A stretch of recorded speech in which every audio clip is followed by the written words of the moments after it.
आदमी को केवल जहरीले सांप ने काटा था, लेकिन अगले ही पल उसने महसूस किया कि उसका दुनिया खत्म हो गई है, क्योंकि उसे काटने वाला सांप एक जानलेवा राइटल स्नेक था और काटे जाने के बाद तुरंत एंटीवेनम सीरम लगाना जरूरी था। वह डर गया और तुरंत फोन निकालकर अस्पताल से सीरम तैयार करने के लिए कहा, लेकिन तनाव के कारण उसका फोन गलती से पत्थरों के बीच गिर गया। इस क्षण ने भूवैज्ञानिक माइकल को डर से मूर्ख बना दिया, क्योंकि वह जानता था कि इस प्रकार के राइटल स्नेक का विष कुछ मिनटों में ही जान ले सकता है। विष को अपने रक्त तक पहुंचने से रोकने के लिए माइकल ने बिना कुछ सोचे चाकू से घाव को काटा और विष को मुंह से चूसकर बाहर निकाला, लेकिन विष के तेजी से फैलने के कारण माइकल ने महसूस किया कि उसका पूरा हाथ सुन्न हो गया है।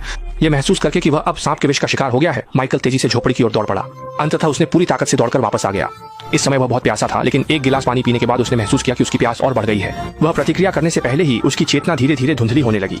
धुंधलेपन में उसने पाया कि उसका हाथ भी सूज गया है। यह स्पष्ट है कि विष उसके शरीर में प्रवेश कर चुका है। वह प्रयास करता रहा कि वह उठ सके, लेकिन इस समय उसके शरीर में बिल्कुल ताकत नहीं थी और अंत में वह बिस्तर पर गिरकर बेहोश हो गया। यह नहीं पता कि कितना समय बीत गया, माइकल अंततः बेहोशी से जाग गया। लेकिन अजीब बात यह है कि उसने पाया कि उसका हाथ अचानक सामान्य हो गया है, केवल एक ठीक हो चुका काटने का निशान बाकी है। और भी अजीब बात यह है कि उसकी दाढ़ी और बाल भी काफी लंबे हो गए हैं। इस समय उसे यह पता नहीं था कि सांप के काटने के बाद वह 20 दिनों से भी ज्यादा समय तक बिस्तर पर बेहोश पड़ा रहा। थोड़ा सा साफ सफाई करने के बाद वह घर वापस जाने के लिए तैयार हुआ, लेकिन जब वह कार के पास गया तो वह आश्चर्यचकित हो गया। कार पर पूरी तरह धूल जम गई थी, जैसे कि उसे कई वर्षों तक छोड़ा गया हो। लेकिन सौभाग्य से कार इस समय स्टार्ट हो गई, इसलिए उसने सोचे बिना ही घर लौटने की यात्रा शुरू कर दी। लेकिन अजीब बात यह है कि जब वह अपने छोटे शहर में पहुंचा, उसने देखा कि धूप भरे दोपहर में सड़क पर एक भी व्यक्ति नहीं था। सड़क पर गाड़ियां भी इधर उधर खड़ी थीं, और सबसे भयानक बात यह है कि जमीन पर काफी मानव शव बिखरे पड़े थे। जब वह इस पर विचार कर रहा था, तभी सड़क के किनारे की चेतावनी बोर्ड ने उसका ध्यान आकर्षित किया।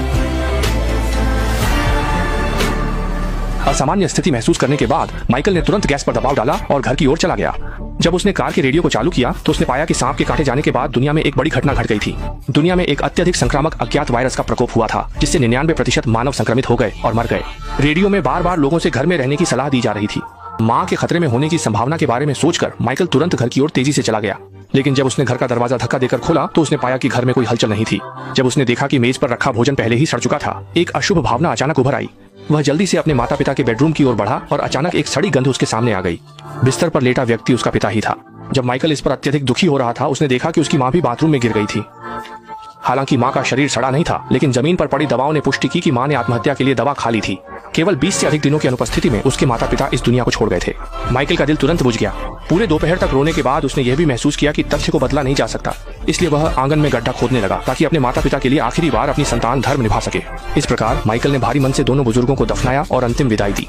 रात में माइकल घर के छोटे बिस्तर पर लेट गया और माता पिता के छोटे छोटे क्षणों को याद करने लगा। हालांकि माता पिता आमतौर पर काफी बातूनी होते थे, लेकिन अब उनके बात करने की इच्छा करना एक विलासिता बन गई है। जब समय अगले दिन आया, माइकल ने अचानक सोचा कि यदि वह जीवित रह सकता है तो दुनिया में निश्चित रूप से अन्य लोग भी जीवित होंगे। इसलिए अपनी आंतरिक धारणाओं को सत्यापित करने के लिए वह शहर में सबसे अधिक भीड़ वाले चर्च में मानवों की तलाश करने गया। लेकिन जब वह अंदर गया तो वह हक्का बक्का रह गया। यहाँ शव ही शव थे।